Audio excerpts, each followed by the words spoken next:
wondema man laqiya allaha la yushriku bihi shay'a dakhala aljanna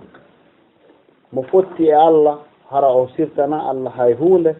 o naata e aljanna la sakka eɗen andi goɗɗo kara han daɗɗirta e sirku kono ko ɗum wassinalaɗo janni mana lekki sirku on fof lekki sirku on ko honno o yonti gero wotinina Allah subhanahu wa ta'ala kanko tun o gera kadi mana berkotata ko neɗɗo sirka hara o anda o janga o du'a mo nela sallallahu alaihi wasallam tillime allahumma inni a'udhu bika an ushrika bika wa ana a'lam wa a'udhu bika lima la a'lam haray ko ɗum ɗo donc sa fotti e Allah tawi sanga fotti ɗon hiɗa wonde tawhid mana a maydi e iman a mara sirku haray la sakka haray nela Allah sallallahu alaihi wasallam maki haray ko anato aljanna donc en heɓi ɗon ñiire sabiwal go'o haray ɗimmon ɗum ko honɗum e hadis kadi mo imam Bukhari filli o wi man amana billahi wa bi rasulihi kala gomɗinɗo Allah gomɗini nelaɗo wa aqama salah o ñinni julde wa sama ramadan o hoori sumaye kana laatiki haɗɗan ala Allah no waɗɗi e Allah an yudkhilahu aljanna nde o naadata on tigi aljanna si ɗiɗo condition ji timmi gomɗingol Allah e nelaɗo ñinna julde e mana adda ɗon kadi sumaye on en nanaɗi ɗo jantagol hajju e zakka karamokoɓe ɓen koɓe heewigol sifa ɗi hadisaji ɗo no gasa hara ko nelaɗo makiɗi ko ado farlede zakka e mana hajju no gasa kadi ɗum ɗon naata e nder mana ka iman billahi e bi rasulihi ɗaɗe haray ko sifa noon haray tammun ɗum ko honɗum o wi man bana masjidan yabtaghi bihi wajha Allah bana Allahu lahu mislahu fil janna enen ko oɗen janngude ko bana Allahu lahu baytan fil janna hadisa on no mar riwayaji ɓuy oɗo kadi hadis ko riwaya imamul Bukhari wondema kala darnuɗo juulirde kono noon sartina toon yabtaghi bihi wajha Allah haray mo ɗaɓɓiri nde fi Allah bana Allahu lahu mislahu Allah mahanaymo sifa mayre ko aljanna haray ɗum ɗon kadi ko saabiyal aljanna goo ko imam Bukhari woni ko filli hadis on haray nayi on tawata no mettani fi woɓɓe seeɗa nela Allah sallallahu alaihi wasallam ɓe maaki man sallal bardayni dakhala aljanna mo juuli ɓuuɓuɗe ɗen ɗiɗi ɓuuɓuɗe ɗen ɗiɗi ko honɗe faanda ko subaka e geeƴe sikke o ala si tawi subaka kan hiɗen andi en fof ka juulte ɗon hara toujours kaka ɓuuɓi ɗon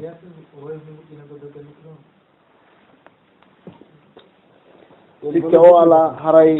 ka juuleteɗon mana subaka haray hino ɓuuɓi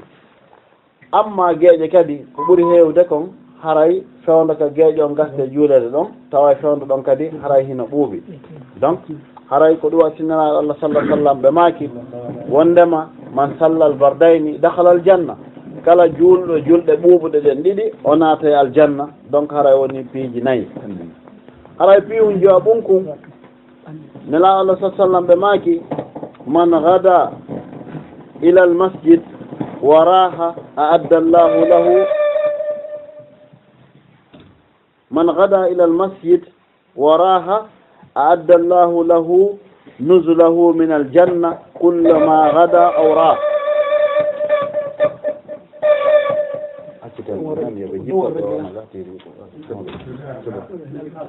aywa haray kala tigi tigi on dawɗo ka juulirde ma o hirndi o yehi ka juulirde mana kiikiiɗe haray Allah subhanahu wa ta'ala maranaymo préparanaymo escalier ji makko ɗi o yarata ɗin ka aljanna ma dardiaji makko ɗi o yarata ɗin ka aljanna ko ɗum woni yahugol waqtuji bimbi ɗin ɗum woni subaka waqtuji kiikiiɗe ɗi woni ilaka fana ha naɓi kiikiiɗe haray on hadis ɗon kadi ko imamul Bukhari woni ko fellimo haray hadis jeega ɓon nela Allah sallallahu alaihi wasallam ɓe maaki man yadman li ma bayna lihiyayhi wa ma bayna rijlayhi adman lahu aljanna ɓe maaki kamɓe nela sallallahu alaihi wasallam ko hombo fawtantolan gardugol ko woni hakkunde mana ba e makko ɗen ɗiɗi mana hunduko ko woni ko faanda e ma bayna rijlayhi e ko woni hakkunde koyɗe makko kon mi fawtanomo aljanna haray ko ɗum woni ko contraire ko ustage waji en kon hande iɗon anndi no jeeya e piiji mana udditirɗi yiite ngen ko ɓe sifanino en kon fenande ma fenugol e nelaaɗo ɓe sifani en kadi no jeeya e muɗum jeeno donc contraire on ɗo si goɗɗo wawi jogagol hoore mum Allah dandimo wonugol fenowo haray hino tanƴinaka o heeɓi aljanna ko wano noon kadi si Allah dandi on tigui wonugol jeenowo haray on noon kadi no tanƴinaka o heeɓi aljanna saabu noon e contraire fenade ko haalugol gonga nela Allah sallah sallam ɓe maaki ma zala rajulu la yasduk gorko serata himo woola gonga hatta yuktaba inda allahi siddiqan ha o winde ka Allah haalowo gonga ɓe maaki wa inna sidqa yahdi ila al birre gonga ko naɓata goɗɗo koye ɗiggere wa inna al birra yahdi ila al janna haray ɗiggere nden kadi ko aljanna woni ko naɓata on tigui haray ko honno kadi watti ɗon jeeɗɗi on e ɗinɗon piiji kadi naɓayɗi ɗin aljanna ko man salla isnatay asara raka'atan fi yawmin wa layla buniya lahu bihinna baytun fil janna haray kala juulɗo darɗe 12 e nder ñallal ngal haray Allah subhanahu wa ta'ala mahanaymo sabu ɗen ɗon ɗe suuduka aljanna on hadis ɗon ko imam muslim woni ko fillimo haray hiɗen anndi hiɗen mari ko wiyeten kon arrawatib assunan arrawatib sen calcule on sunan arrawatib ko darɗe 12 hawrata juuleteɗen e nder ñallal ngal haray hiɗen fuɗɗora ka subaka 2 aɗo juulede woni rak'atayil fajr ka fana avant juulede hiɗe wawi julde ɗon 4 so gayni julde fana watten ɗon 2 haray woni jelu woni jeetati ka alansara avant en julde ɗon juulen 2 woni jelu woni 10 qablal maghrib ma ɗum 2 ba'dal maghrib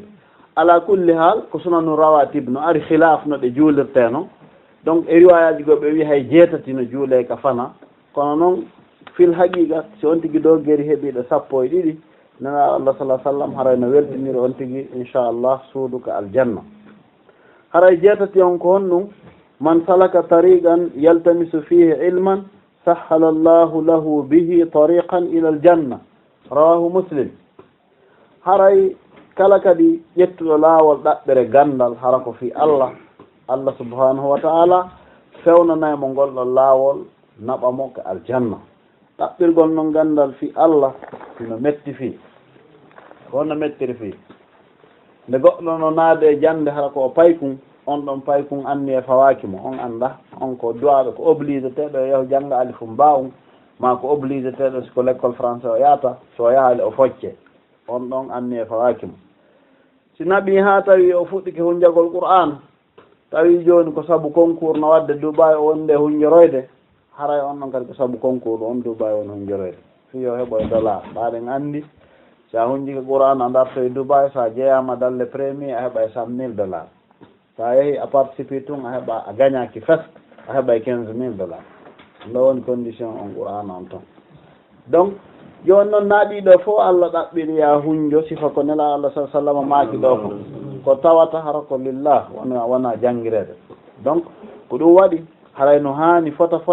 ka on tigui heyɗintina anni on heyɗintingol anni na ko metti fi ko firtugol tun ka ɓernde mum inna ene ɓa haari mi mara anni mo e joni mi anniki Allah bila hande ko mon jangude kon ko fiima fi an ya yoɓa laaɓi halas no e qissaji imamul Bukhari kanko koto makko afan imamul Ghazali kanko koto makko e nder ko ɓe janggayno kon e difficulté ji wanno toon naɓi ha kanko karamo ko joom ɓawoyɓe gandal seeɗa o inni o talabna al ilma li gayrillah wa aba al ilmu an yakuna illa lillah minen min ɗaɓɓiri gandal tawi naafi Allah har min woni ngal ɗaɓɓirde fo sari ko jawle e waɗugol force ji e piiji o kono min naɓi ha min tawi gandal ngal kangal ngal jaɓali wonugol si naafi Allah mana ko ɗum suumi e nder yewtere nden gandal ngal siko ngal waɗe barki il faut fi Allah on hikko yeeso haray ko ɗum woni toon ɗe wonti ka ɗaɓɓa barke karam ko muɗum haray nden toɓɓere kadi hiɗe wedditi e mayre fota kono haray miɗo andita hay neɓal ɗo miɗo wadda oustad Bobo fi deftere hino wiye talimul mutaallim hiɓe fiinande ɗo jaaɓodira si goɗɗo janggi nden ko anday ko ha honto titi goɗɗo hani teddingol karam ko muɗum o andi sen daarima o meɗen ɓen ka meɗen harɓe jannga o fannuji ko jannguɗen fof goy no woodi nokkeli buyni ka men ka dogitante bon si en nani ɓeyno joni ka sayhuji on kula ma zawiya ma ceerno samba mombeya ma sifa ɓen ma wano ben alaji adraman labe en ceerno ali ɓuuɓa ndiyan kala yiiɗo deftere maɓɓe wiyete nde miftahu saadati wallahi ata har ɓe wawi luha moƴƴa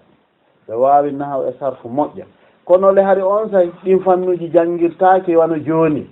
hari defte ala aroje détaillane fiil e fa'il maf'ulum bihi ma tasriful af'al kono ɓe janggay seeɗa ni Allah waɗa barki uddita hoore nden okkora ɓe gandal molanangal ko fi honno ko puisque hari on say ko ya janngu feccere teddina karama ko ma feccere har ko ni janngirta on anndi woɓɓe yahuno janngugol e ndeer ko ɓeey kon tiitigi goɗɗo goo karam ko makko wi bon jooni noon ko mi faala min ko mi woyaasoo e ndeer ko mi woyaasota kon jooni haray woɓɓe goo ko ari ultra ɓaawan mi fiina ɓen no goɗɗo goo ko yo won ɗo si woni min jinndo e duuɓi jeeɗɗi min arti on ɗon mi kipa goɗɗo e maɓɓe si goɗɗo e maɓɓe jannguɓe ɓen jannamo suka goon ton onni karam koye jooni min mi wona e ɗo ça fait ko wongol ɗo yanngano ɓen karam koye e pay koye koye ɓeya kañum yaada e karam koyen ka wayasi mo 7 ans ɓe yimi ɓe yeeyi ɓe arti tawi kanko ko akhdari on tun o fiini donc awa wonoy noon ha jooni titigi on ɓe faala waynagol hoota kan kadi karum ko makko ɓe maaki bon jooni janngo haray titigi on mi faalano ndaarde e ndeer ɓeeɗo si tawi goɗɗo e maɓɓe heɓoto ko fiine wonɗon ɗo hayso ko duuɓi tati an kadi si hoota oyni ok won janngo karum ko jooni inni jooni e ndeer onon ɗo ɓaawa noon e wondi duuɓi jeeɗɗi on janngi fannuji ɓuri miɗo faala goɗɗo e mon représente finnanmi oɗo duuɓi tati ɓe fof ɓe salimo kala maɓɓe tawi hawji hewtogo kam mum donc kanko le noon certainement yanganade karamu ko jonno karamu ko joni wiya gasi joni haray lahlari ko heɓɗa kon haray Allah waɗane barke e ɗum ɗon haray nafto tun ɗum ɗon gollitira ko nden ɗo wiwma kon on tayti oya tawi o fuɗɗike nawyude joni o anni hotidugol e hoore ɗum noon de ɓe daari ɗon e ko ɓe okkortamo kon ɓe okkorimo ɓe waɗnimo du'a ɓe immi noon ko ɓe hootata ɓe yeehi ha nokku goo ɓe hewti e hoɗo ɓe tawi goɗɗo goo hino wara ɗon bon awa e nder noon warɗo mo ɓen tawi ɓe jeeɗɗo hiɓe ɗon koye nder ɓen ɗon warɗo mo woni ɓe ronku noon andude ko hombo wowlaka ɓe tefi ha ɓe ronku andude ɓe inni ha joni de en heeɓiɗo hoɓɓe haray holliten ɓe hoɓɓe kadi o programme ko ɓe tawde en ɗo anden ko honnoon haray kamɓe ɓe fewjantay ɓe holliti hoɓɓe ɓen ɓe ndaarindiri toon ɓeya fof no waɗi metelli tafsir qouran woɓɓe ko metelol hunjo ko ɗum won diplôme o sifa buya mo yii hay ɗe balɗe ɗo meɗen jaaɓodiri photo ji ka Facebook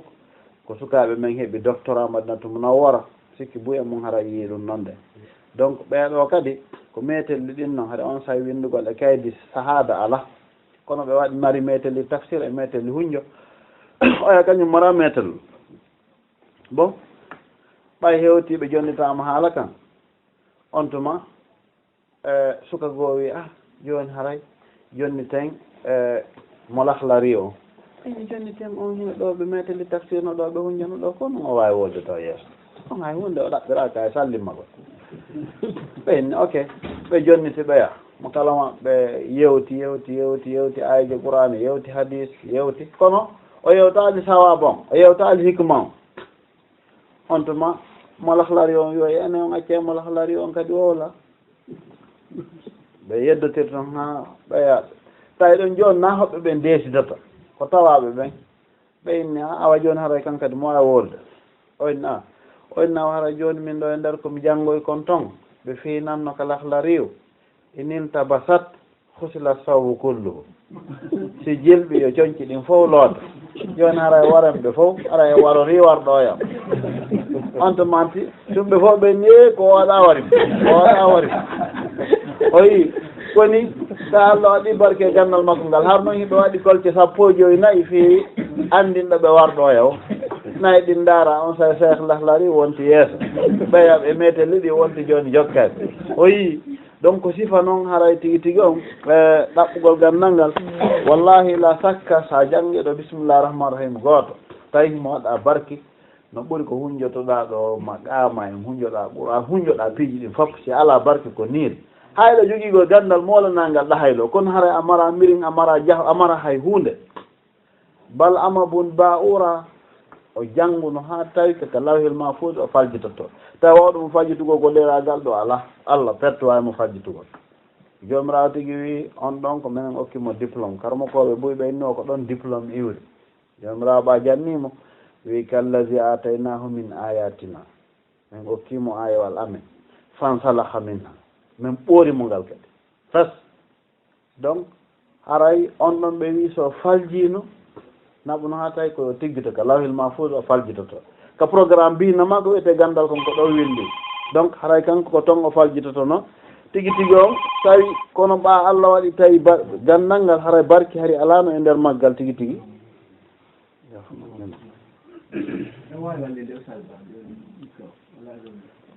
ayo donc tawi barki ala e gandal ngal Allah subahana taala nannindinimo e bare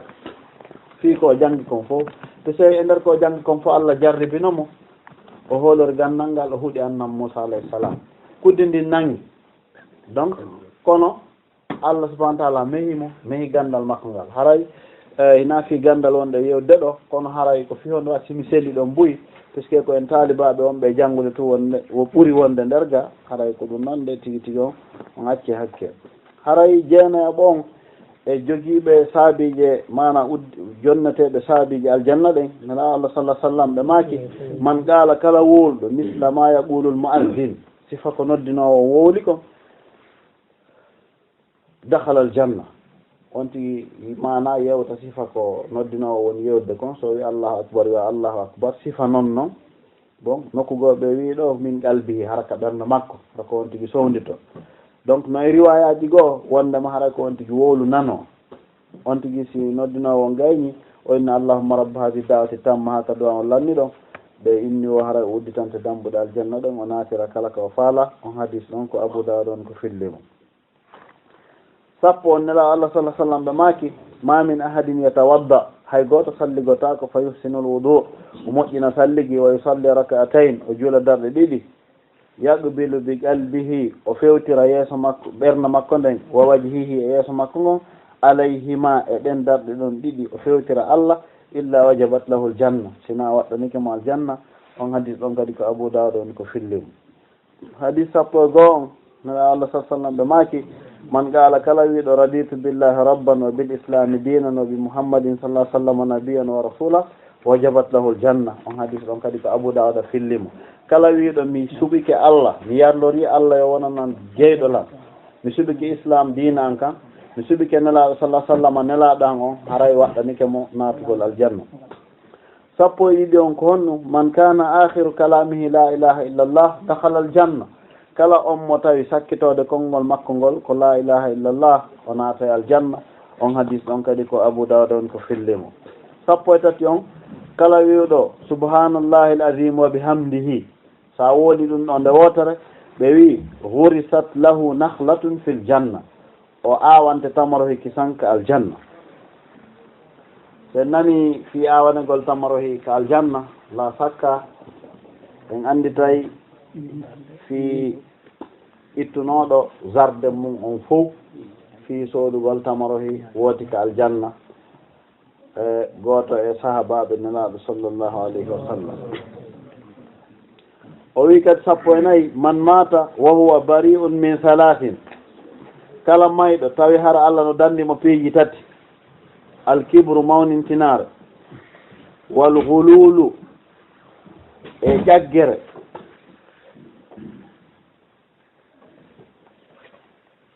waddayno e ñamande ɓe wi dakhala aljanna o naata aljanna on hadis ɗon ko imam Tirmidhi woni ko fillimo o wi sappo e joyi on man aala jariyatayni dakhaltu ana wa huwa aljanna kala heɓuɗo e nder ɓeygure mum nden jiwoye ɗiɗoy o ne'i koye o moƴƴini needi makko o okkitir koye fi Allah on ɗon kadi o naata e aljanna sappo e jeego on man azzana isnatay asarata sana wajabat lahu aljanna mo noddini duuɓi sappo e ɗiɗi haray waɗɗanike mo naatugol aljanna sarti hara ko ikhlas o waɗe muɗum on hadis ɗon ko ibnu majah woni ko fillimo sappo e jeɗɗi on man sa'ala Allahu aljanna kala toriɗo Allah aljanna salasa marrati laabi tati qalatil janna aljanna on tigi allahumma adkhilhu aljanna Allah naaduma aljanna on hadis ɗon kadi ko imam Tirmidhi on ko fillimo sappo e jeetati on man aada maridan kala ndaaroɗo nawnuɗo aw zara akhan lahu ma juuroyiɗo musidɗo makko fillah hara ko fi Allah naadahu munadin nodda mo noddowo an tibta wa taaba mashaka haray a malama yaaduma ndum malama wa tabawwata min aljannati manzila a hotnama kadi ko aljanna on ɗon hadis kadi ko imam Tirmidhi on ko fillimo sappo e jeenayi on wonde ko wolnoɗen kon naane haalugol gonga inna sidqa yahdi ila albir wa inna albirra yahdi ila aljanna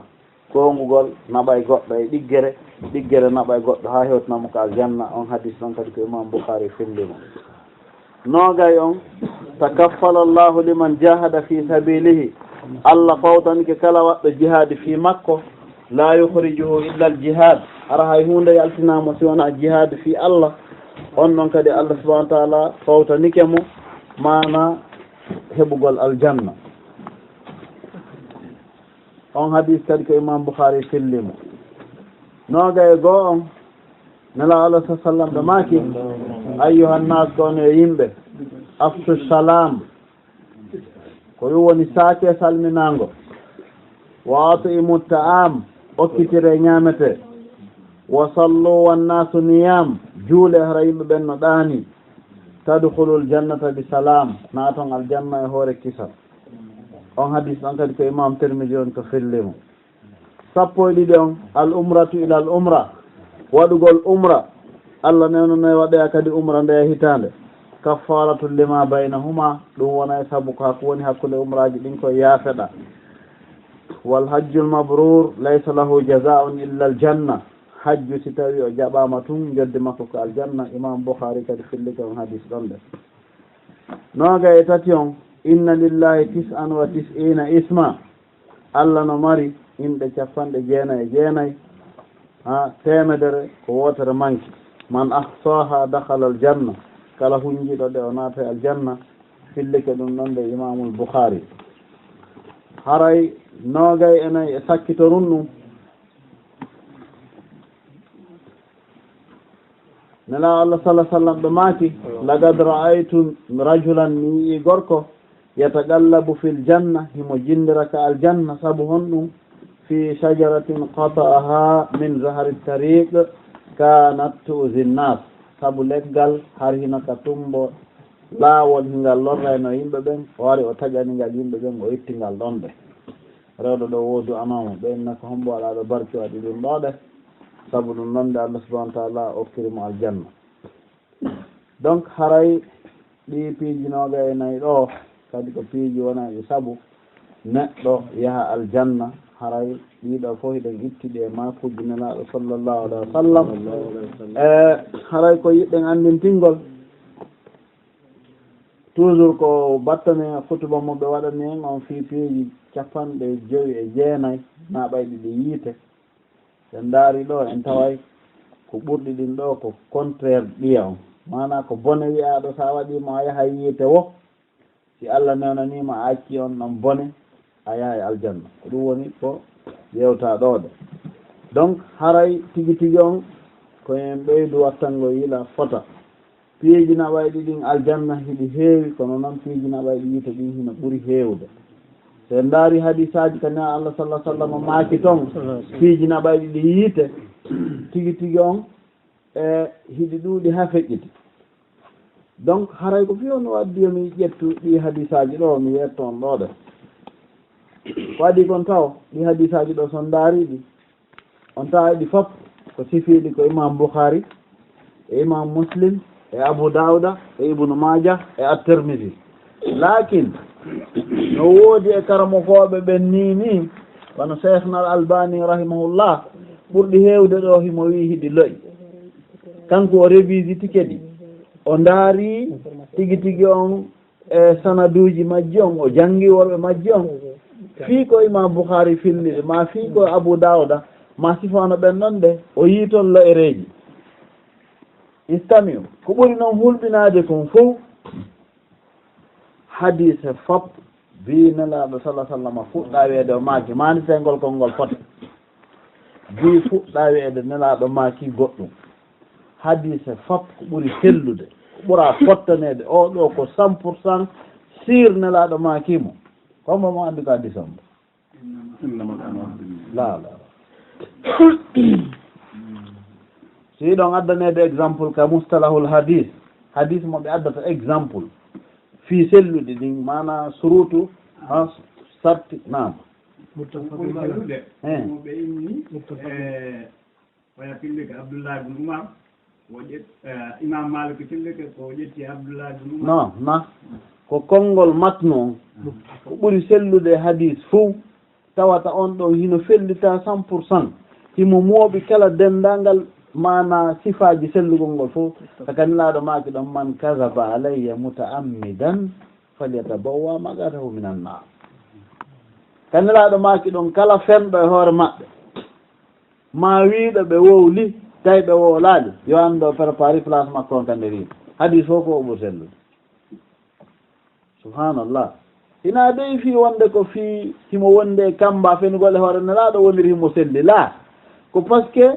himo jogii sartiji hadise selluɗo ɗin fof ko rawahu jamun kasiruna on faami tawata kadi ɓen jama filliɓe momo fillora ɗate bus ɓuri capanɗe